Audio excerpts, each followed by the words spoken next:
Dubai వెళ్ళిన తర్వాత చాలా ఇబ్బందులు పడ్డానండి.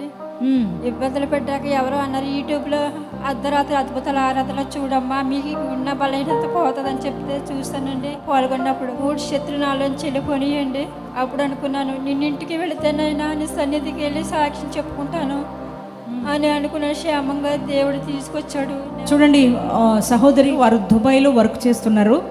మరి అక్కడ వర్క్ చేస్తున్నప్పుడు 3 సంవత్సరాల నుంచి దురాత్మ చీకటి అంధకార శక్తులతో పీడింపబడుతూ మనసులో నెమ్మది లేదు, శరీరంలో ఆరోగ్యం లేదండి. చాలా కలతతో ఉండేదంట.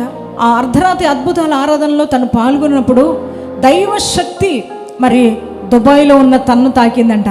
దైవజనుడు సారపాక భద్రాచలంలో ఉన్నారు తెలంగాణలో, మరి సహోదరి దుబాయ్లో ఉన్నారు. చూడండి ఆ బంధకాల నుంచి దైవజనుడు ప్రార్థిస్తున్నప్పుడు 3 సంవత్సరాలుగా వేదన బాధ ఆ దురాత్మ ప్రభావం నుంచి దేవుడు తను విడుదల పరిచారండి. నేను చాలా హ్యాపీగా ఉన్నాను. నేను ఇండియా వెళ్ళినప్పుడు ఖచ్చితంగా సాక్ష్యం చెప్పాలని మరియు సహోదరి రావడం జరిగింది.